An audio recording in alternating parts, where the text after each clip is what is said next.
Welcome to the Whiskey Congress. Honest, open talk dedicated to speaking the truth to those who are open to hearing it. Black, white, right, left. Most importantly, honest, bold, and fueled by good whiskey. In Whiskey Veritas, we are Whiskey Congress. Join the evolution. Whiskey Congress is once again in session, and Stephen and I are together in the Cleveland studio on a beautiful day. How are you, my friend? Good, man. How about yourself? Hanging in. You know what? I don't want to talk about the weather because it's so trite, but it's beautiful out today. A little cold. All right. I am happy. Why are you? I'm happy because Fox News has been exposed for the sham that it is, and we're talking about it. It feels to me like sometimes you want to deflect away from this because you don't want me to harp on Tucker Carlson and Laura Ingraham being buffoons. Well, now we have essentially documented evidence that they are complete shills. I mean, we already had it. Right. But this is beautiful. I guess. I mean, for me, a lot of people are making a big deal about it, and I think it is to the point where, the reason why this information is coming out is Fox News was sued by Dominion for over near $2 billion. Yeah, I think $1.6 billion. And in a defamation lawsuit because Fox News was very big on pushing the narrative that the election was stolen, and that it was because of these defective or hacked, manipulated machines from Dominion, and there was another voter machine company as well that is also suing Fox, but. So in that, you've got discovery, and so, that gives you access to emails and texts and statements made by the other side, and those emails, texts, and statements have been made public from the Fox News side. And we're seeing what we already knew, right? Like, some of this stems back from, January 6th, where we knew that, Sean Hannity and even Don Trump Jr., and Laura Ingraham had all made statements that, Trump had gone too far and that the whole thing was, all of January 6th was going to be a disaster and is a disaster, but then they went on the air and, tried to downplay it. With this, though, we've got both Tucker Carlson and Laura Ingraham, calling Sidney Powell basically crazy and that no one should be listening to this woman, but they know that their fans are going to eat it up, so they continue with the narrative. Even though at this point they know it's not true, you had a Fox News anchor that was fired because she fact-checked Rudy Giuliani during that crazy press conference in front of the Four Seasons? Yeah, no, not the Four Seasons, but remember it was in front of like a greenhouse or... No, they claimed they were on the Four Seasons. Yes. They claimed it was the Four Seasons Hotel. It was actually a greenhouse called Four Seasons. Yes, the Four Seasons greenhouse, yeah. But this, this girl fact checks him and just like, hey, none of this of what he's saying is true or accurate, and she was demoted, and ultimately now I think she works for CNN. And so for me, it's not because we know that Laura Ingraham and Tucker Carlson and Sean Hannity themselves aren't buying what they're selling, but they know that their viewers are buying it, hook, line, and sinker. And so they're running with it, right? And what's frustrating is, I mean, again, we saw some of this with the January 6th and the texts and the messages that came out about that. And then when you contrast that against their actual, quote unquote reporting, you see the hypocrisy. But again, we have already seen this, and their viewers have seen it and don't care. And that's where... That's the frustrating / amazing thing about it, right? Yeah. They're acknowledging that they're lying to you. Yeah. And you're just like, well, they just have to say that because it's like official court documents or whatever. But we know the truth. Like, what? Oh, we know the truth. I mean, it's just, it's insanity. The thing about it is that I you know what? Shame on me for not knowing the answer to this question. But Fox News is legally registered as an entertainment station. So they deflect accountability by just saying, we're not telling you the truth, we're entertaining you. I need to look up how CNN is registered. I don't know the answer, and that's on me 100%. All week I've been thinking to myself, I need to learn this answer, and I just didn't do it, so I suck. I mean, and the debate is journalists versus entertainers, right? Sure. And so the problem for the Fox News host and cast is that even in their internal communications, right, like based off the things that they're saying about how they're reviewing what is going out and editorial and everything else like that, they're approaching it like they're journalists. Right? And pretend journalists. Right, like so. Well, the issue is that they're saying we're just here for entertainment, so therefore we can't be held accountable for what we say, First Amendment, so on and so forth. But it's like, well, you can't proceed as a journalist behind the scenes, right? Put out false information and then say, well, we're not journalists, we're entertainers, right? Because your own words are saying that you consider yourself a journalist, but you're using the entertainment, label to deflect from liability in this particular instance. Now, and the issue that they have, though, is that, listen, journalists or not, you can't defame someone. Like, you can't go out and put out false statements, whether you're a journalist or entertainer or a stripper or a priest, right? Right. So, which is supposed to be the good guy and the bad guy? That it's not good or bad. It's just different ways of spending your time, right? We don't judge. So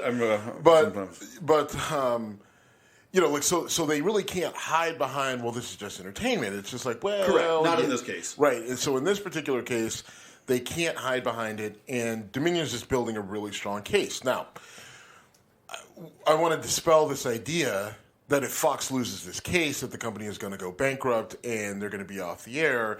Like, yeah, they're getting sued for $2 billion in this case, and I think another $2 billion in the other case, and maybe they lose them both. And you're looking at a $4 billion loss, which is insane. But Fox News Corporation is worth, I don't know, $20 billion, right? Well, I mean, in terms of going off air, it won't happen, and you're right. Like, they'll listen, appeal and deflect. Losing $4 billion worth of cases, and I think your Alexa or Google just turned on. My Google just... but losing $4 billion worth of cases is never good for the bottom line, right? But at the same time, it's not something that will completely devastate them. Like, they will need to... I'm sure they'll make plenty of movements in the market and all that stuff to sort of balance out like the loss, and some of it will be written off taxes. They'll figure out a way to deal with it. But, even if they lose, you're right, they will appeal and it'll go through the process. But that's still going to, like, ultimately they're going to lose. Now, I guess, if things get crazy and it goes to the Supreme Court, with the way the Supreme Court is set up, maybe, okay. I mean, I still think that there's some sanity left in the Supreme Court, although it's hard to make that argument. But I think the bottom line is that they're going to lose. They're going to have to pay, but it's not enough to send them under. Well, and Dominion has made a point of saying we're not interested in settling this. We want this to come out. So Fox would love nothing more than to write a $10 million check and say, fine, or fine, $100 million check. I mean, how much did Fox pay to cover up Bill O'Reilly's inability to keep it in his pants? Oh, God. I think it was over $100 million, all said and done. By the way, my Google spot was explaining to us what defamation meant. Oh, nice. So good job. Way to enjoy the show, Google. Good to know that everything I say and do in this house is being... I try to tell you. Yeah, but that being said... I wish everyone on this house was more interesting. I think... Ultimately, Fox News loses this. I don't think it bankrupts them. I think obviously it hurts them financially. I don't even think it really. You may see some sponsors, right, bail if they lose, and again that will hurt them financially, definitely. But I just think that they've got enough of a base and a viewership that you're going to see, someone is going to want to get in front of those viewers to sell something, and they're going to be willing to pay for it, and that's what drives these media companies to keep doing what they do, right? Like, once they find something that works, they literally will beat it into the ground and squeeze every dollar out of it. And Fox News has yet to see the well dry up for going further and further right and being more and more ridiculous. And other media organizations have tried to say, oh, Fox doesn't go far enough, we're going to jump past them. That's OAN and Newsmax are the things that come to mind. OAN is no longer covered by AT&T or carried by AT&T, and so Newsmax is getting... Yeah, both OAN and Newsmax are getting booted off DirecTV. I'm not sure why that is. And what I mean is it viewership? Or now you could have decent viewership, but you may not have enough advertising to make it work. Right. Well, I heard Newsmax wanted when you're a flagship network, you get a chunk of subscribership, and it's 10 cents per month per subscriber, but you got millions of subscribers, that adds up to a lot of money. Newsmax wanted to be considered like a Fox or like a CNN, and AT&T told them, which owns DirecTV, said, no, you're not at that level. We're not giving you that. Yeah. And they said, if you don't, we're leaving. And they said, okay, leave. And then the Newsmax folks were like, we're being censored. We're being canceled. Like, no, fuckwads. You're just not making enough money for your corporation. Yeah. It cares about nothing other than money, by the way. Right. Yeah, so we'll, I'm not sure what comes of this. Like I said, I think ultimately it just ends up with Fox News having to pay out after it's all said and done. It's just a question of when they have to start writing those checks. Yeah, and they'll string it out for years. Yeah, maybe. I don't know. Because they probably will as long as this is going on, then just them refuting it, saying that it's the swamp and the deep state out to get them, there's value to it for them. Right? Or maybe they ignore it, and then once they get it to a certain point, then they just, walk away, pay it off, and then keep it moving. I don't know. Well, we got to stay on top of it, but it would be beautiful if we lived in a world where Fox News's, admissions that, okay, we knew we were peddling bullshit. We just knew peddling bullshit worked, so we kept doing it. It would be nice if there were consequences for that. Or... but there haven't been consequences to this point. Of course not. I mean, it's that, and that's why I'm not all. This doesn't. No, I'm not saying it's going to happen. Yeah, it's going to be beautiful. It did, but it won't. Yeah. And now here's the funny thing: all of this spins around what's often referred to as the big lie for obvious reasons. And one of those things went to a lot of cases were put to courts, and most of them were just kicked out for being ridiculous. And one of the Fox claims, and I've actually found this. I've been paying attention to this recently and found it interesting.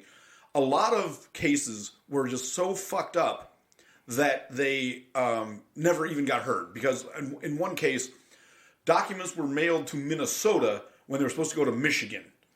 Yeah. And we talked about this stuff when it was happening. We did. Yeah. But it's still coming up. And now that's the defense of whenever they get called out, this bullshit, courts wouldn't even hear it. They said, well, they didn't hear it for jurisdictional reasons. Yeah.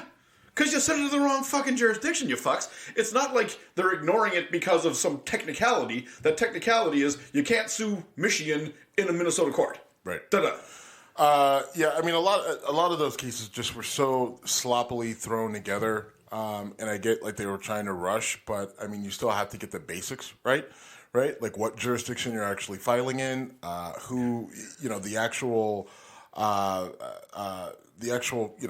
reprieve that you're looking for, relief, I'm sorry, just the word escaped me, but, just when you looked at the actual cases, right, when you just look at the motions that were submitted, like, you look at them and you're just like, who put these together? I mean, like, there were some that were so bad, they didn't even look like they were put together by an actual licensed attorney or an attorney.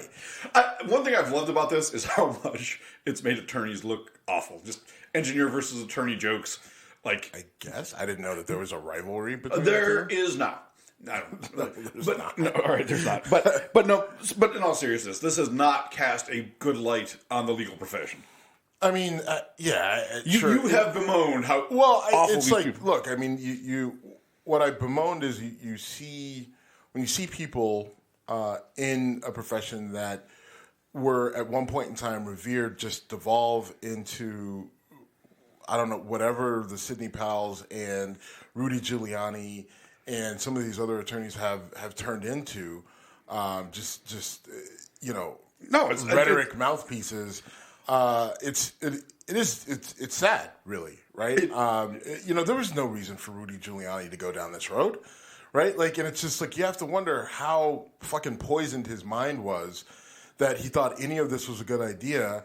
And I mean, I know a lot of people in New York have a shit opinion of Rudy Giuliani from prior to 9/11, and I'm sure that's for good reason. But for a lot of us, we weren't in New York. We didn't know whether he was a good mayor or not. What we remember is that he was a decent symbol after 9/11 that a lot of people rallied behind. And if he doesn't get in bed with Trump, then his legacy is intact. Yeah. Right? But because he decides to, because he basically was greedy, right, and saw this as a way to cash in one last time, this dude goes down as a complete buffoon. Right? Yes. Just a complete and utter buffoon. I mean, you've got, aside from that terrible press conference and, the hair dye dripping down his face, you got the whole movie with Sacha Baron Cohen and that whole nonsense. I mean, not to mention all the lies and complete and utter nonsense and bullshit that he put out, and just continuing to open the door for people to like, dude, you're an idiot. Dude, you're an idiot. Dude, you're an idiot. And not just average people, but other people who are attorneys, who do know the law, who understand the legislative process, who understand the various branches of government and how they work, and just realize, like, this guy is just butchering all of it. Like that, it's just amazing to me the number of people who fell into that trap because of the allure of Trumpism, MAGA, and everything that has now ballooned into like an entire, like, again, your word is cult. And I'll stick with that word. And I think it's bigger. I think it's more of a. I almost want to say we need to. All right, I won't even put this in. We need to come up with a word to describe when a cult takes up 100 million people. Right, because it's that. And my thing is, you're right, but this has evolved into something bigger. Right, because you want an exclamation point. You want, like, this is not just a cult. Because it's not, because you're talking. Texas. It's not just a bunch of people sitting around in some isolated place on an island or down in Texas or off in the country. These people have infiltrated government, right? Yeah. At the local, state, federal level. There are people in other countries who are picking up similar rhetoric and just saying, well, this is how Trump operates, so that's how I'm going to operate. And it's spun off entire different, like, media blocks, right? There are people now who have risen to fame on social media because they continue to stir the pot that is this Trumpism MAGA mindset, right? Like, it's created an entire cottage industry that's bigger than a cult, bro. Yeah, no, and again, it's the fundamentally we agree. I think we do, but it's just like, this is like a cult I can isolate, right, and theoretically eliminate, right? Now, we haven't had a good job with that, and it usually turns out disastrous when we do it, but at the same time, like, you can go to a cult and you can say, all right, they're all here, right? We got it, right? But now this is because of the internet and the ability just to spread information the way it has. It's just evolved into something else that I think is a lot more dangerous, because even if you don't buy into the hype, these people pose a threat because they're changing laws. Yeah, I'm trying to come up with a term that's like a cult cancer, because it just keeps growing and metastasizing and sucking in more. And, call me a libtard, whatever you want to call me, but the Republican Party has become subservient to this mentality. Yes. And we both know multiple legit Republicans who, like, actually believe in constitutional conservatism and fiscal responsibility. And those people, I've talked to multiple who are like, I'm without a party right now because the party I was dedicated to has gone so far off the edge that I don't know what to do. They still hate liberalism. They still hate Democrats. And I don't want to put hate on people, but whatever. Right, but they're not jumping ships. Yeah. But they're saying, like, this is not what I signed up for, and I respect those people a lot because they had a position, whether I agreed with it or not. They had a fundamental belief system. I don't know if I'm going to go pat them on the back because a lot of those people are still relatively quiet about all this. Like, they don't agree with it. You know what? That's true. The ones that haven't spoken up. Right. I mean, it's just like, all right. What you want to medal because you didn't go along with the fucking nonsense train? Like, relax here. So, we'll see. And I mean, you're bringing that up because the Supreme Court is going to hear the Trump election case that is asked. The relief, and I was trying to look up the name of the guy. That's what was fumbling on my phone. The relief that they're asking for is to have Trump reinstated as president. The case should get thrown out. Look, and the reason why, like, I feel like there's a 1% chance that this case is even heard, an even smaller percent chance that they're actually going to honor the request here. If they do, trust me, we'll all know it. So we don't need to go into the. Right. And by the way, is there a worse thing that could happen to this crowd than this actually going before the Supreme Court? Because they've got nothing. We know this. You know what? How bad is it going to be? We know that it's bullshit and that there's nothing, and the people on their side are just going to ignore it. Right, like you always see all this damning evidence, and what do? They're just like, all right, well, we'll just not acknowledge that happened. I do my own research. I don't buy that fake news. Right, but I mean, I just like it's again this. People will progressives and Democrats. Supreme Court comes out and says, this case is bullshit. We're throwing it out. Whatever. Like, get out of here. You're wasting our time. Everyone will like, yeah, that's a victory, right? But when the other side just completely just doesn't acknowledge it and keeps doing what they're doing, you haven't won anything. Like, you've got it on paper, you've got it documented that they're crazy, but they've decided that doesn't matter anymore. They've decided that they don't have shame. They don't care that there's negative media. They don't care that they're being criticized because they literally just turn around and say, "Nuh-uh, you're the one that sucks." And they keep doing what they're doing, and you have yet to fucking stop them. So these aren't wins for Democrats and people that are against Trump. Like, that's what you have to start to realize. You can start counting wins when you actually stop them from doing the things that they're doing that are detrimental to our democracy. Here's my hope, and maybe you're going to say this is a false hope, but the good thing about this is if it goes in front of the Supreme Court, there will be a run-up to that will get the hopes up of these dopes that will then get just completely crushed. All right, we've talked about the movie The Great White Hype a million times. If you don't know this movie, very funny movie, it's just a funny. Easy. Well, but so Irish Terry Conklin is the Great White Hype, and he gets knocked out in like 30 seconds, and there's a kid waving an Irish flag, and when he gets knocked out and just like face plants on the there's this deflation, and that's what I want here. I want the people that support this. Okay, but it's not going to happen. Like, you're not listening or paying attention. I am listening to every word. They don't care. You know why? When because you inflate the balloon and deflate the balloon. Jim, that like you're thinking at a JV level. I'm sorry. Like, you got like snap out of it. How many examples have we seen of Trump losing court? All this other shit. They don't care. Right? If it doesn't go their way, then they own the Supreme Court. They don't, but they don't. It doesn't matter. Like, you don't like. They're like fucking velociraptors, right? Like, and it's not a joke. Like, it's fucking terrifying because they're continuing. Like, oh, I can't get in the fence this way, then I'm going to attack the fence over here. Oh, I can't do it over here. I'm going to keep, and they're going to keep doing it until they break through. Right, like these people are, they're not like they're not on the emotional. Oh, we're gonna. Oh, we didn't get it. Like that. Like they will literally just look at it and just like, well, the Supreme Court's corrupt anyway. We need to get all of them out. You know what? Like that's how they think. You're right. And what you want, like your thing, like that would be good for you, right? You want to gloat and hang out, but again, where's that gonna like ultimately, right?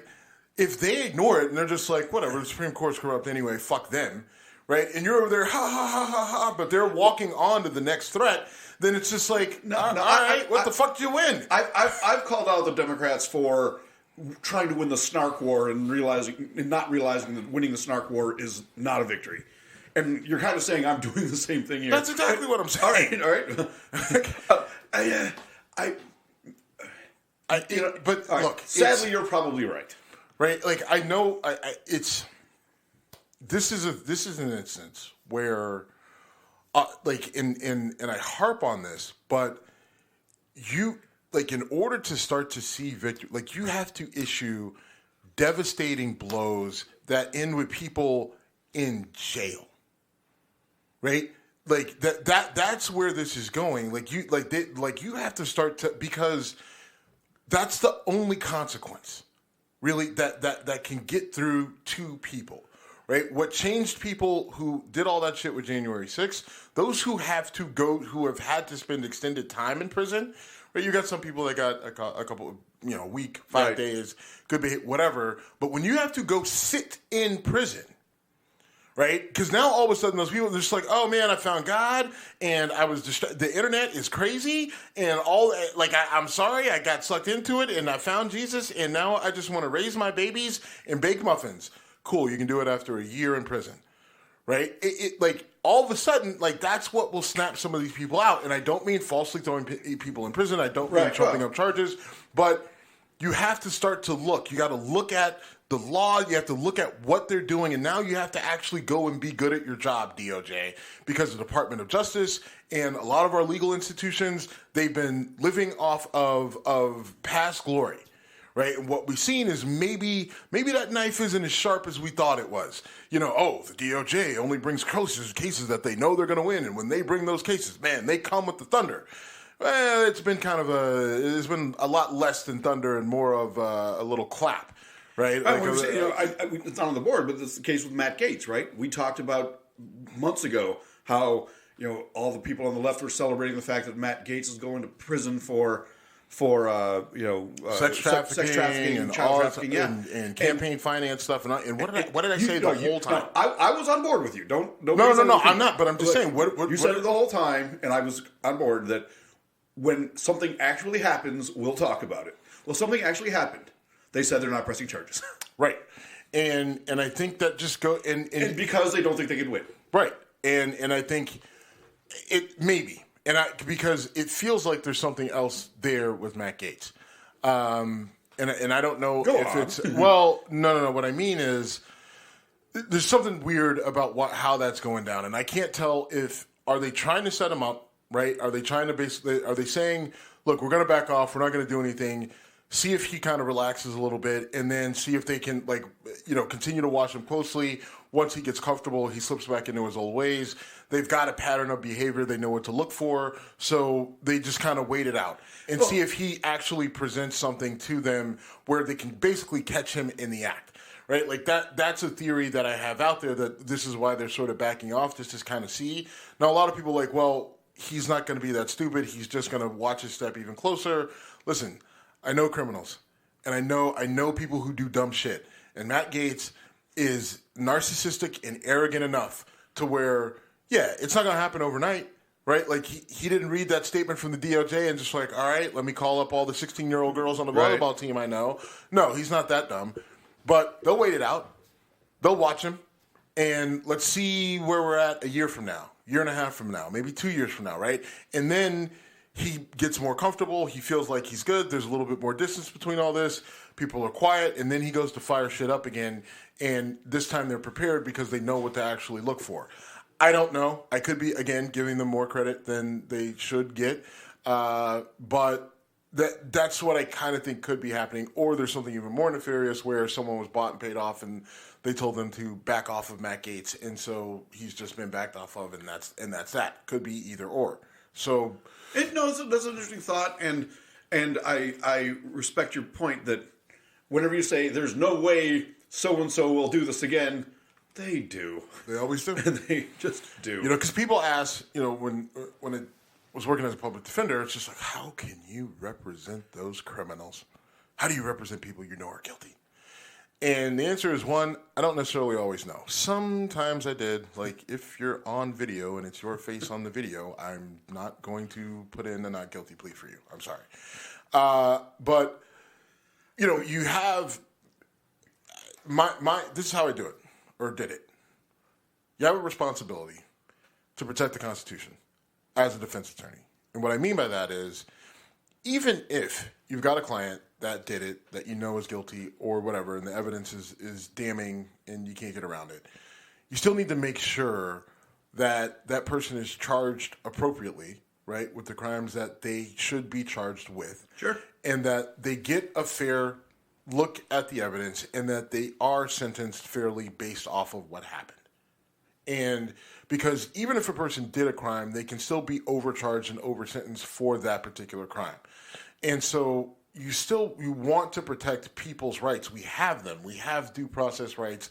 There are steps that are laid out that dictate and determine what due process in a fair trial is.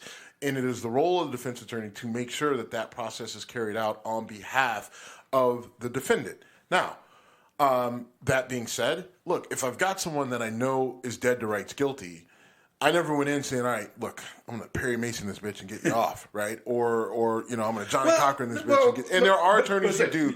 But this is about me, right? This is specifically about me. And how I did it was, looking at a situation, if it was iffy, then, all right, fine. We'll fight it as far as we can go until the evidence tells us not to. If we've got a client that I believe, then, yeah, you go to bat for him, right? You pull out all the stops and you go to bat. If you got a client that you don't believe, right, and they're not providing you anything that is giving you what you need, they're lying to you, which most of them do, right? Like almost not almost, they all lie to you in the beginning, right? Guilty or innocent, they all lie because they're scared and whatever. Yeah. But fine, it happens. So you learn to sort of navigate through that to eventually get to the truth. And once you get to the truth, what you believe, which is gut instinct, and you only have so much you can go off of, then it's just like, look, I'm going to protect you to the best of my ability, right? Whether it's my goal is to keep you out of jail, or it's to minimize the time you spend in jail, right? Or whatever in between. Like that's what my job is, right? And so when I think about the Supreme Court and I think about how where we are with it right now, it's just in the legal profession, it's frustrating seeing how these Sidney Powell's and Rudy Giuliani's and anyone who's representing Trump and some of this stuff, and they're getting caught up in his bullshit, how all of what I just said is lost. Right. Yeah. On those people, and when we, when you graduate, you pass the bar, you take your oath, how it's just so that none of that means anything to you people, right? It's just all about the money. It's all about political power and everything else, and that is the part for me that's sad, right? To see how how I could take a path similar to this person and see how they end up. And I hope this comes off as respectful as I want it to, because I know from conversations we've had just personally that one of the reasons you didn't make it as a criminal defense lawyer is you wouldn't let go of your principles. Like a lot of times they just shove shit in your face and just plead this out, get rid of it. And you're like, no. I know for a fact, I know a story about a cop in Chicago literally throwing a bag of weed into a window and then knocking on the door saying, oh, there's weed in your house, and arresting a guy. You've told me the story, and you're like, I'm not backing off on this, and your superiors said, yeah, you are, and I don't know the details of that specific case and how it ended. I just know that you stood on principle. Well, on that one, I didn't back off, and I got heat for it, but it worked out the way it was supposed to. But in general, that was the philosophy. I mean, that was some of the shit that I was going up against, and ultimately why I left the PD's office is a whole other shit show that we won't talk about. But okay, look.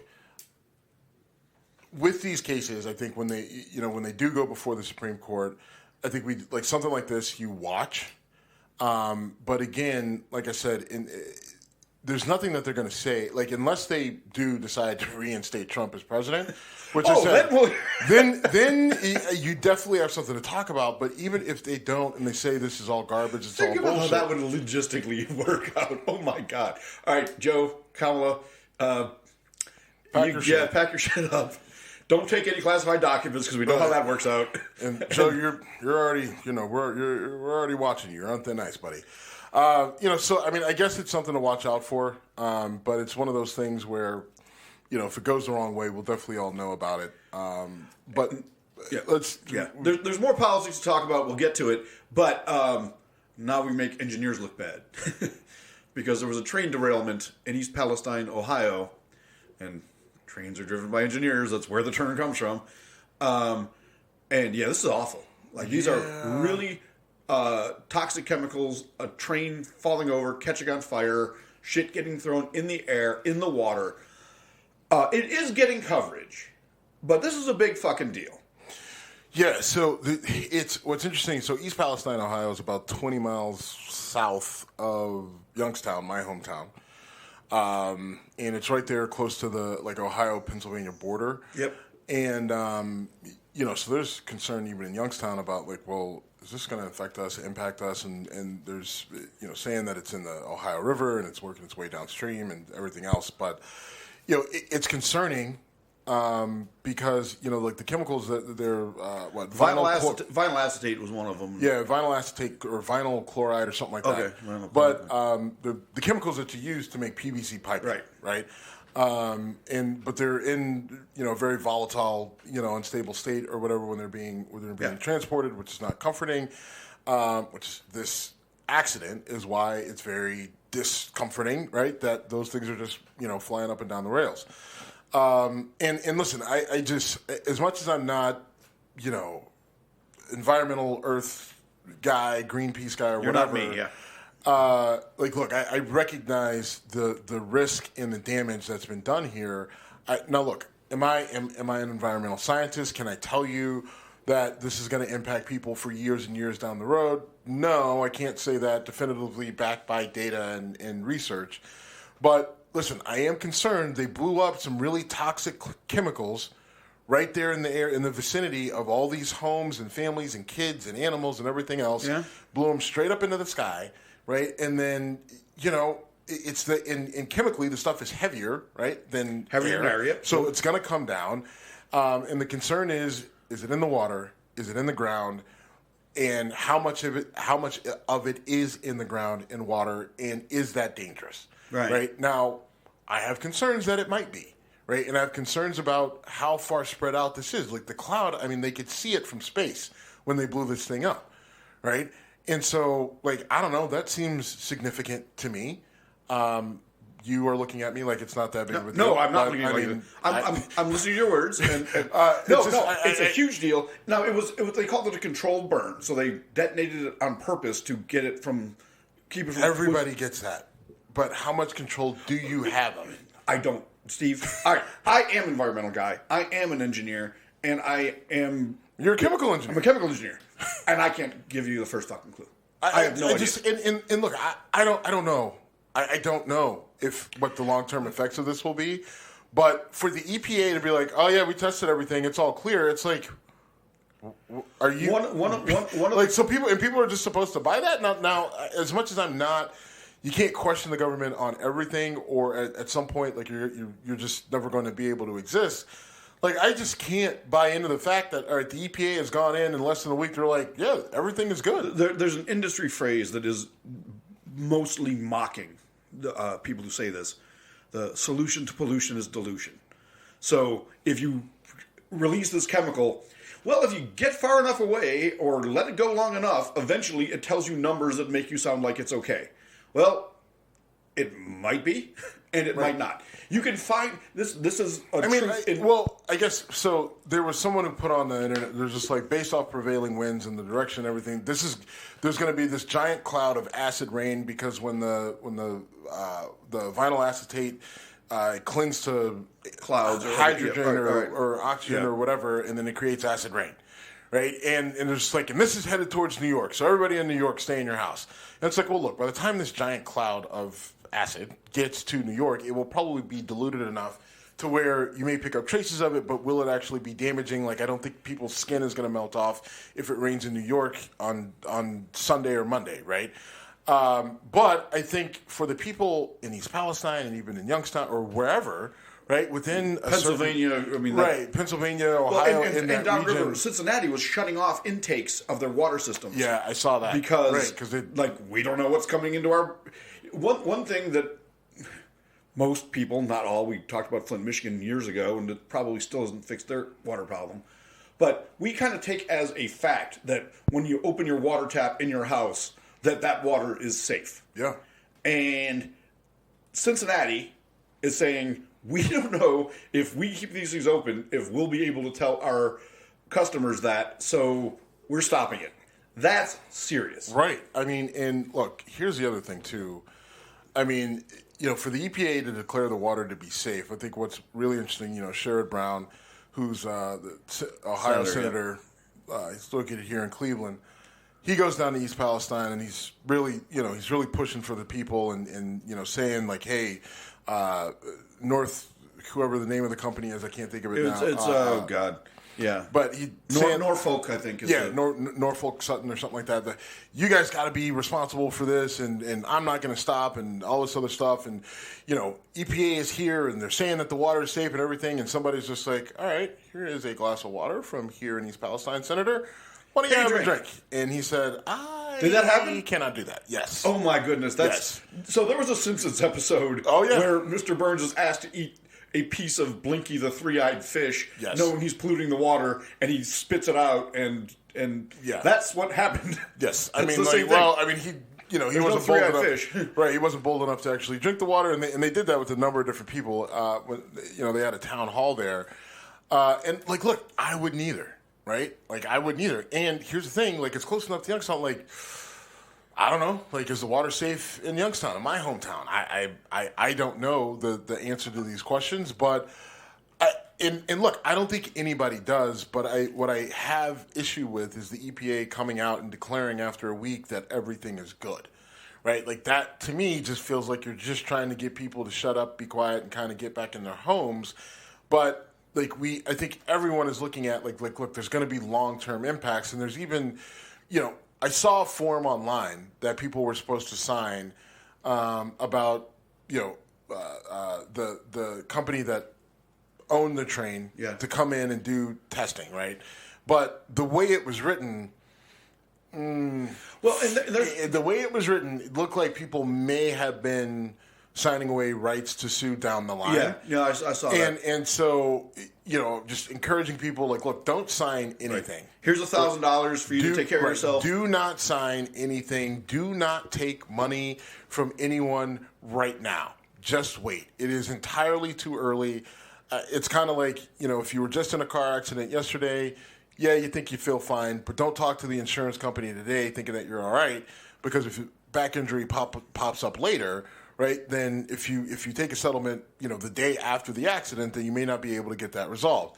This could be way worse. Could be cancer, carcinogens, other illnesses, things like that.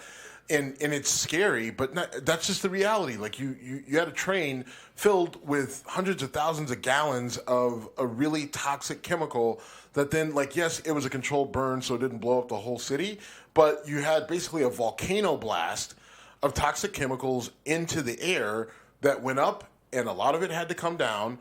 Where did it land? And how much did it penetrate into ground, soil, water, everything else?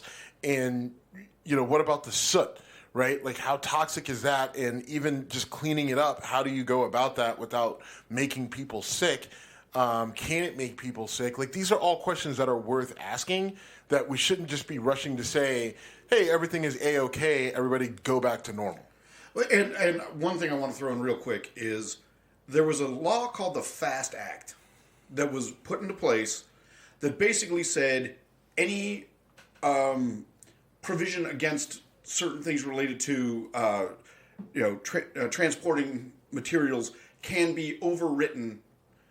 And I'm doing a bad. Look up the FAST Act, but in short, the reason these tankers were not considered toxic is because of a legal loophole from a law that allowed it to be stricken from the law. So the fact that this was not treated as a toxic event is purely a legal loophole that could end up costing lots of people lives, period. I'm doing a terrible job of articulating this, and I really want to move on to my girl, Nikki Haley. Okay.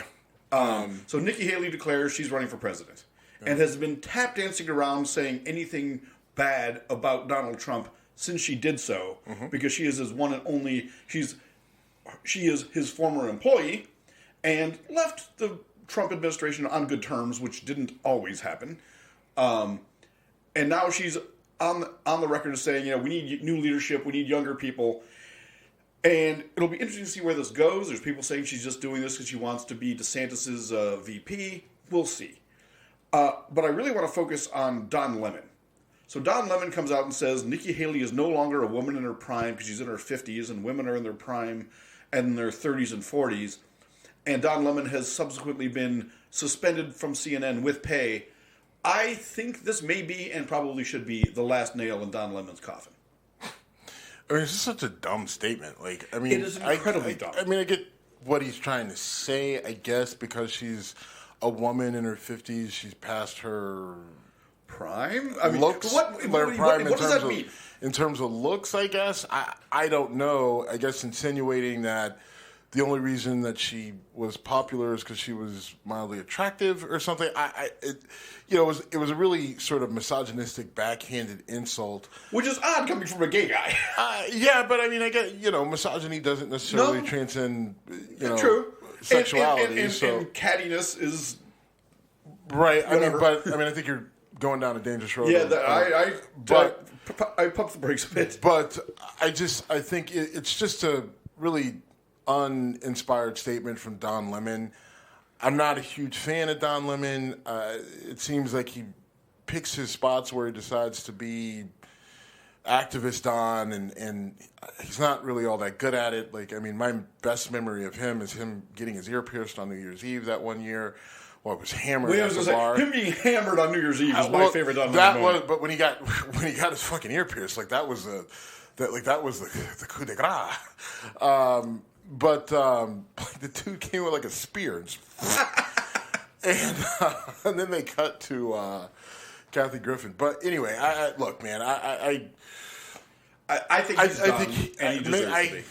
Don't necessarily care. I don't watch him one way or another. If he's done, then he'll pop back up somewhere on a smaller network or whatever. Wherever Chris Cuomo went to, I'm sure he'll be close behind him there. They're buds. But going back to Nikki Haley, and her tap dancing around criticizing Trump, which I think is interesting. Sean Hannity put her on the spot and said, "What what are there any differences between you and Donald Trump?" And she refused to answer the question. She's like, I reached out to Donald Trump, and I just think we need to move forward with new, younger leadership. And I'm not going to kick sideways. I'm kicking forward, right. And that's just where my focus is. So, I mean, look, I told you what I thought was going to happen. I think she'll get some good pub and stuff right now while it's mostly just her and Larry Hogan, and they'll sort of kind of they'll get the run right now until other people start to declare, and then once the big guns really start to declare and the pace picks up, I think like Haley and Hogan will stick around for a little bit just because they've had time to build up a little momentum, but that's not going to last long, and they're going to get swallowed up into the Donald Trump, Ron DeSantis back and forth. We'll forget about them, and one of them, maybe Haley, ends up being one of their VP candidates. I mean, I would think that's the most likely scenario. Which is also probably why Nikki Haley is trying to stay away from being too critical of Trump to make sure that door remains open. True. 100%. She's actually a pretty viable candidate. I mean, you get down to it. We've talked about this, and it doesn't matter. Like they don't care. Right. They don't care about how viable she is. Do you have any issue with her declaring herself as a person of color because she's of Indian descent? I mean, it's true. She is. The bigger issue is how she has run away from that. Like she picks and chooses when it's convenient to be a person of color. I mean, you're talking about a person who listed themselves as white on their voter registration. Her, Ted Cruz go with just call me Nikki. It's like your name is a Maratha. Like she stays away. Like she conveniently kind of picks and chooses when being Indian, sort of fits the bill. Do you beat her up over it? Well, yeah, you do, because you can't sit there and say there's no such thing as racism when you have clearly positioned yourself and made choices because you know that there is racism, because you know how people view outsiders and immigrants in this country. You've tried to position yourself to whitewash yourself as much as possible and fully assimilate, and you relate to white people and how they interact, and you've put yourself in that camp, And then to turn around and say that, well, there's no such thing as racism, and I don't know why everybody's making such a big deal about it, even though you were the governor in South Carolina that when Dylan Roof killed those nine black people in that church, you decided that maybe it was a good idea to take down the Confederate flag at that point in time because of people like Dylan Roof and the people who supported him and radicalized him. And now for you to come and get up on the stage and talk about, oh, there's no such thing as racism because Donald Trump says so, that's where the whole thing with race and her intersect. And for people like me, it doesn't fucking fly, right? Like, so this whole idea of Nikki Haley being a viable candidate, which is now, it just becomes more and more laughable when you look at, really her, I call it like de-evolution over the last 5 to 6 years. I thank you. I wanted to put that out there and see what your thoughts were. And I find, again, I try not to white-splain or whatever, but I found that to be pretty convenient on her part to suddenly I'm the diversity candidate. I'm like, are you? Yeah. Really? Because you were governor when that Confederate flag flew over your state house. Right. Don't fucking play this game now. Yeah. But I didn't want to be the guy saying she took it down, though, right? Right. But sure. Then it's just like, okay, if there's no such thing as racism, why'd you take it down? Yeah. Yeah. You know what I mean? Well, and this is kind of the identical point that you were saying before. Like, you point out facts and reality to people who don't want to hear it, and they just go, oh, it's not about heritage. Hate is about heritage. Yeah. Heritage of what? Oh, you don't want to say slavery because you don't like that word? Well, why do we have to talk about it? Okay. Fuck off. Yeah. All right. Speaking of the Confederate flag. Mississippi and Alabama had 2 deaths at the hands of police that were... Well, in Mississippi, it wasn't deaths, right? Like, so in Mississippi, you had two black men. The police come in on they got a anonymous call, allegedly got an anonymous call that the 2 men were dealing drugs out of the house, had illegal weapons, and the kicker, dating white women. So the police come in, kick in the door, and literally torture these 2 men. They tased them.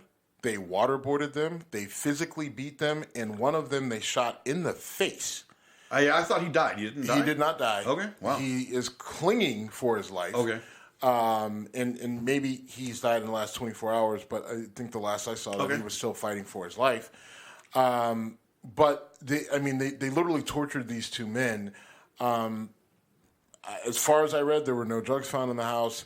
There may have been a gun, but it looks like it might have been legally owned, and it wasn't on either one of them. Like, neither one of them was in possession of the gun when the police came in.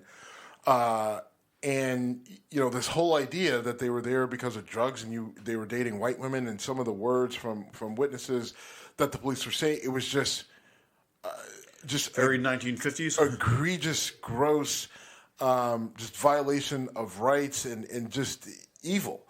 And so that happened in Mississippi, and then in Alabama, you had an inmate who was transferred to the hospital. He arrived there dead, and his body temperature was 72 degrees Fahrenheit, which, if you're a human, you're about 20 degrees lower than it should be. Be. You're in dangerous water if you drop probably below 30, actually. Geez, below 90. Like you drop below 90 degrees, you're in the danger zone. And when he got to the hospital from jail, his body temp was 72 degrees, and they believe that he was, basically restrained to a chair and put in the lock-in freezer at the jail, and then was thrown in his cell on a cold floor and left there, and the man essentially froze to death. And now the guy was white, but they lied about. They said he was upright and conscious when he left the hospital or when he left the jail, prison, and they took him to the hospital, and they don't know what happened. We don't know. And there's video of them picking his lifeless body up. So then there's video that shows in the security camera that that they literally had to carry him out.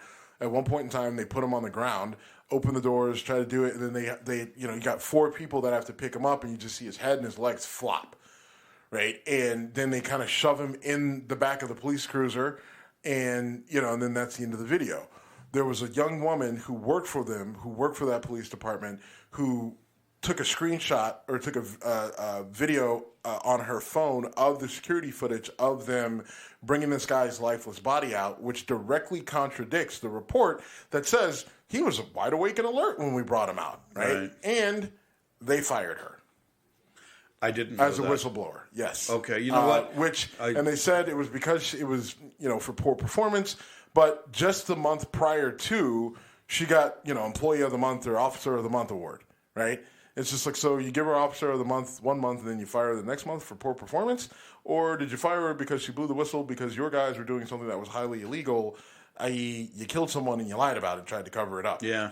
I mean, this is the world we live in now where, 20 years ago, that police report would have been considered an unchallengeable legal document. Wait, we wouldn't know about that. I mean, everybody would have looked at it and would have been like, huh. Now, how, though, this what is weird, or, well, not weird, but, like, I don't know how they would have got around this because, like, listen, you have a police report that says the guy was fully fine when he got to the hospital, and then when he gets to the hospital, he's frozen and dead. Like, I would like to think that somebody at the hospital would raise a question about this and that it would get traction. And especially in Alabama, there's reason to believe why that may not happen. But there's just, like, this one is just, how could you do, like, both of these stories, like, what type of sick, depraved person do you have to be to walk in, kick in somebody's door, taser them, and waterboard them over who they're dating, right? Or how do you take someone and lock them in a freezer, right? Like, what an awful way to die. And just, like, all of those experiences are so bad. And, like, when you tweet about this stuff, people will jump in and they'll put the ACAB in there, all cops are bad. And usually what I say is they're not all bad, but blah, blah, blah. But it's getting harder and harder to defend that statement because, like, yeah, maybe it's a few bad cops in each department, but if you've got a few bad cops in every department and none of the cops are doing anything to deal with it, and if they do, they get punished and excommunicated from the fraternal brotherhood or whatever, then, yeah, it's hard to say that the whole system isn't fucked, which includes everybody that's in it. Yeah. I mean, the one thing that comes out of this, hopefully there are serious repercussions for all the officers involved in this, which, again, 50 years ago there wouldn't have been, or 20 years ago there probably wouldn't have been. This actually caused a weird flashback for me because I worked in a pizza place in right out of college, and they, one of the ways people would fuck with you is when you went into the walk-in freezer, they would try to hold the door shut on you. And it was weird because I'm in a pizza oven, or pizza kitchen, so it's hot as fuck. So you walk into a 10-degree Fahrenheit freezer, and for about 30 seconds, it feels great. And then it becomes miserable real fast. And when I think what they did to this person, it's so disturbing to me because, I mean, it again, I specifically remember being in Colasanti's walk-in freezer, and it was 115 degrees in the kitchen. I think we all understand how walk-in freezers work. So. This is torture. This is absolute torture. This agreed. is horrible. All right, I'll move on. But it's just, like I said, we all know how freezers work, right? And so for someone to think that it boggles my mind of the level of the depravity of some of these people, right? Yeah. Like, it just, and it's just like, oh, you're just making a big deal about it. Because I'm like, look, I don't know what more. This is a white dude in Alabama, right? Like, so the reason why this is a big fucking deal, like, look, if it happens to a black person, you say, oh, well, you got to make it about race. Okay, well, now you got the police just killing random white dude in a prison for no fucking reason, right? Like, so maybe can we look into this a little bit more? Maybe can we think about getting some restraints on these guys, right? Like, now, like, I don't know why this guy was in jail. I don't know what his track record is. Details. But whatever the reason he was there for, I don't care. Restraining someone in a chair and putting him in a fucking walk-in freezer, there's no place where that makes any sort of sense as a viable punishment for anything, right? Like, so no, it is torture. That is absolutely torture, and everyone should be like if you can't get behind looking into the police and holding them accountable and making changes after something like that, then the reality is you just don't give a fuck. And it's not about race. Steve, at the end of the day, I'm throwing your words back at you. We both know that society as a whole doesn't give a fuck. No, they don't. I mean, not until it starts to happen to them and it's too fucking late. Right. Because who knows, right? But, if you're a white family in Alabama, I have to imagine that you don't give too many shits about the Black Lives Matter movement or, any of these calls for police reform, right? But now all of a sudden, when it's your son who, even if he was in jail for good reason, right, gets tortured and killed like this, I have to imagine that's going to change the way that you view police and policing and criminal justice, because there's no, he should have just complied on this, right? Right. There's no, he got what was coming to him. Like, now, you hope and pray that the dude wasn't like a child molester or something like that, because then it's just like, Well, I'm just saying. No, I hear you. We're not defending the guy if he ends up being the most awful. It may take me longer to get out the argument that due process and all that shit should prevail. I'll still say it, but it'll be kind of like it's kind of like when they executed Timothy McVeigh. I'm like, I'm anti-death penalty, but I'm gonna speak up about it after the injection. And dude, I feel gross about that. I know I'm tripping all over myself saying that, but I mean, Timothy McVeigh killed bunches of people because. I also don't have the same issue with the death penalty. I mean, because I think some of these people just. You're better off. But either way. All right. We could do this for hours. Let's move on to sports, because the Super Bowl happened. Yes, it did. I lost money. You did not. Your prediction was right. Mine was not. Well, what I will say. So the game played out about kind of like I said that it would. Did. The only thing that was different, I said that I had concerns about Jalen Hurts and it being too big. I was definitely wrong. Dude balled out. He came out. And he had the fumble that they scored. And that was an awful fumble. It was a bad fumble. It ends up being the difference in the game. But you can't. There's no one that watched that game that said it was too big for Jalen Hurts. No. I watched that kid.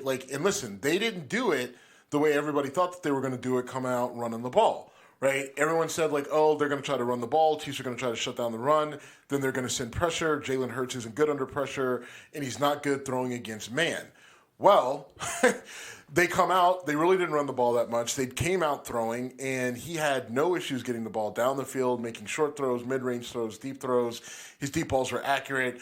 They got a little lucky on that one. There were two. There was one to A.J. Brown, where A.J. Brown was just the superior athlete and just made the hell of a play. It was a great throw, but A.J. Brown had to make a great play and catch to finish it off. And then the one of Devontae Smith where the defender fell down, but the defender fell down because Devontae Smith ran a ridiculous route and crossed that dude all the way the fuck up. And it was you got to appreciate it. But even still, Patrick Mahomes is Patrick Mahomes and Travis Kelce is Travis Kelce. And Travis Kelce had the touchdown early. And he didn't have a ton. I think he went 6 for 82 or something like that, but they were really key plays. Juju Smith-Schuster came up big in the second half, and they just spread the ball all around and managed to get it done. And it was a great game, and I didn't lose money. So I did lose money. I entered the game just bitter and stayed bitter throughout. I honestly came home for the second half, talked to my buddy back in Buffalo, and I was just mad that I lost money, to be honest with you. Yeah, no, it was a great game. It was an entertaining game. All right, so let me throw something at you, because some people are saying that Patrick Mahomes has a chance to surpass Tom Brady.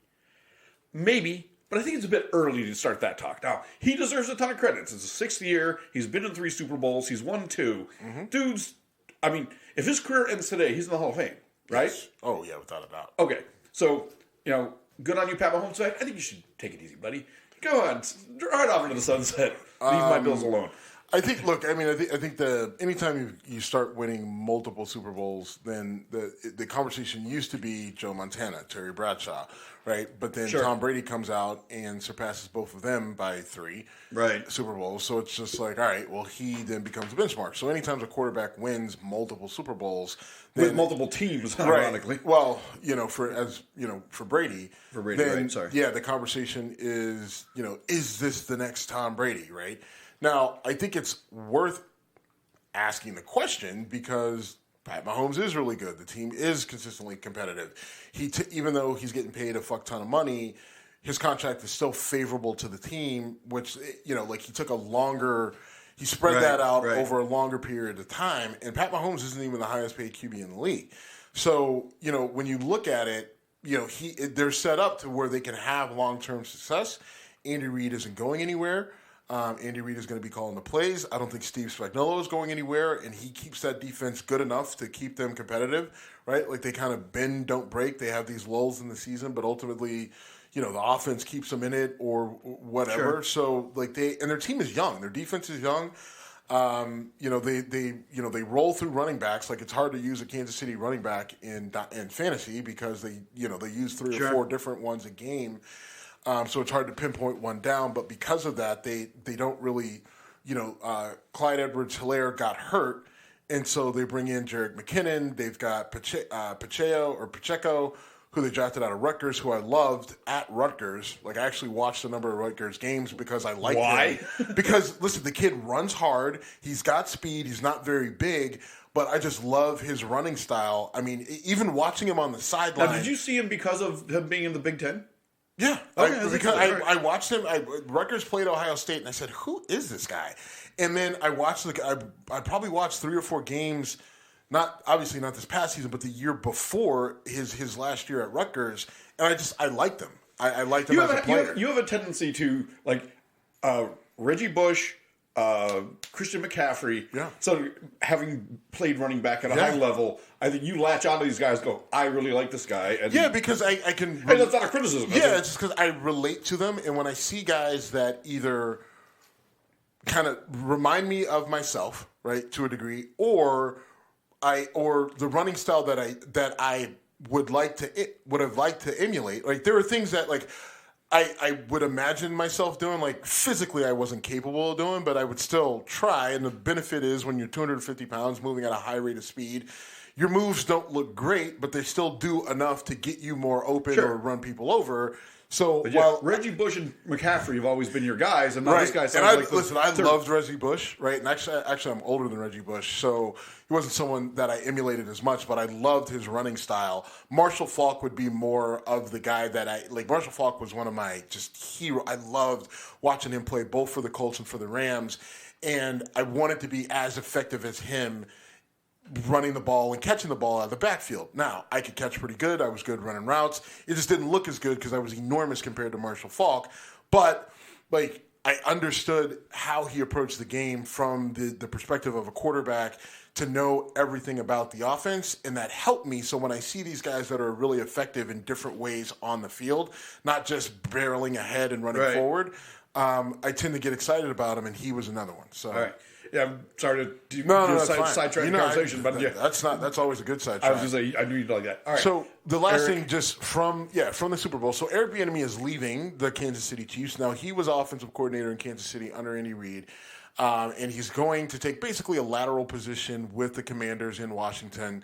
And people are looking at this in a couple of different ways. Like ultimately, even Andy Reid said he's probably going to have to go somewhere else. Prove that he could do it as a play caller to become a head coach. That makes sense, right? It's just like, all right, Andy Reid's calling all the plays. Eric Bieniemy, you're the offensive coordinator, but what are you really doing as the offensive coordinator? Why don't you show us that you can also call really good plays and that you learned a lot from him? Let's take a look at you that way. On the surface, that isn't the end of the world, and I'm like, okay, that makes sense. But the problem that I come back to is both Doug Peterson and both Matt Nagy, they got their head coaching opportunities after being the offensive coordinator for Andy Reid. Andy Reid has always called the plays. Doug Peterson didn't call plays for Andy Reid, neither did Matt Nagy. And those all happened in Philadelphia, right? Yes. Peterson for sure. Well, Peterson for sure. Peterson for sure. Nagy might have been KC. Nagy was in KC, and he left Kansas City to go over to the Bears. Did whatever he did over in Chicago, and I think he actually ended up back with Kansas City at some point. And so, the issue that people are having, and I kind of have a question, is like, well, why did Doug Peterson be able to go straight from Andy Reid to being a head coach? How come Nagy didn't have to go prove it as actual play caller, and then was just able to walk into being a head coach? And why does Eric Bieniemy need that additional step after he's been with Andy Reid for the period of time that he's been there? And that's race. Yeah, I mean, is it now? Some people have said, like, listen, Bieniemy's personality isn't the best. Is not the best interview. And someone even brought up, like, oh, he's got a DUI and he had a domestic situation. I believe it was a while ago, right? Like over 10, 15 years ago. But it doesn't matter. It's still something that they're going to look at. But I just find it hard to believe with some of these other coaches, what they have and their backgrounds and everything else, that's really what's holding him back. It could be a personality thing, right? Like maybe he's just not a good interviewer. Maybe he is not like, and people said that about Brian Daboll as well, who's now he's been a successful coach for the Giants. I would consider this year a success for them. Yeah, they made the playoffs after sucking for. And he did a great job in Buffalo with Josh Allen. Yep. And so maybe it's more Bieniemy is more similar to a Brian Daboll. Like, and Brian Daboll's a weird guy. He was here in Cleveland. I had a couple actual interactions with him just through like charity events or whatever. And yeah, he is a little bit of an odd guy. He went to high school with my cousin, so okay, so yeah, but so it could be a personality thing. I just think it's odd, and you have to look at it. You've been a champion for Eric Bieniemy for a long time, saying why doesn't this guy get a shot? Give him a shot, right? And I'm not saying that he's I know that he's going to be successful, but it's just like, look, all right, let's give him a go, right? Like, I mean, Andy Reid's got a decent track record of putting out good coaches, so let's see if Eric Bieniemy is one. And so. Two questions. One, coaching trees are an odd thing, and great coaches sometimes don't put out great other coaches. Right. Bill Belichick being the obvious. Yep. Andy Reid, like I said, mixed success. But do you think going to the Commanders is the right move for him? Because that organization seems like a clusterfuck. Yeah, but look, that team has been with Ron Rivera. They've been competitive, right? But the problem is that their front office is a cluster, though. But. Okay, yeah, but their biggest issue is they haven't had a quarterback. They've got pieces. You've got a running back. You've got a decent offensive line, and you've got, Terry McLaurin, and you've got some other people at receivers there. But you went with Carson Wentz, who just isn't what people thought that he was, which I was never a big fan of his, and I was proven to be right. Yay. And then then they went with Taylor Heineke, who is a decent guy, but he's scrappy. He's not. I could see Taylor Heineke ended up being like a Doug Peterson-like type guy who ends up being a pretty good coach, but an average player. But they don't have that guy at quarterback, and so I think Bieniemy going there, you have some pieces. If the Commanders are able to get a free agent guy at quarterback or get somebody in the draft that is going to be an effective playmaker for them. It gives Eric Bieniemy like this actually is the right move, because if he can go to the Commanders and he can turn that offense around, and maybe they don't go to the Super Bowl, but they can win the division or get in a wild card and win a playoff game and kind of get over the hump that they've been at, and it's because their offense is more consistent and more productive, then that's what you want, right? Like, he can't walk into a situation with, he can't walk into like the situation in Denver with Sean Payton and Russell Wilson and kind of be in the same situation that he's in Kansas City, right? He can't go to let's say Aaron Rodgers goes to, I don't know, the Jets. He goes to the Jets, and then they bring in Eric Bieniemy to call plays there. Even then, I think they would hold it against him because, well, you had Aaron Rodgers, right? Right, like, so Eric Bieniemy is going to have to go into he can't go into a great situation offensively, and I get that the whole mess with the front office there, But his goal isn't to be the head coach of the Commanders, right? His goal is to get that team and get that offense firing at a high level to show that he himself can actually call the plays to get you to that next level, and that will be taken into consideration to get him to that job, that area he's looking for. If I'm his agent, I feel what you're saying makes sense. If he does that, success.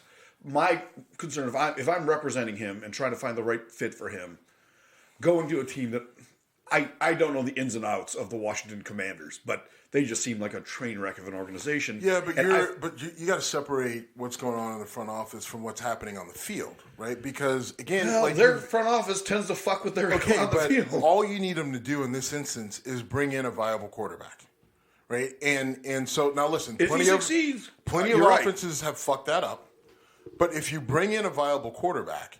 Right, and they minus whatever they do in the front office. Now, if the front office goes and trades away all the picks, and they trade away everything for some washed up whoever to bring in Tom Brady or something like that, or Aaron Rodgers, right? Well, no, it's hard to think of somebody like that, but you know what I'm saying. I do. I think you bring in somebody viable, and then look, it's a risk.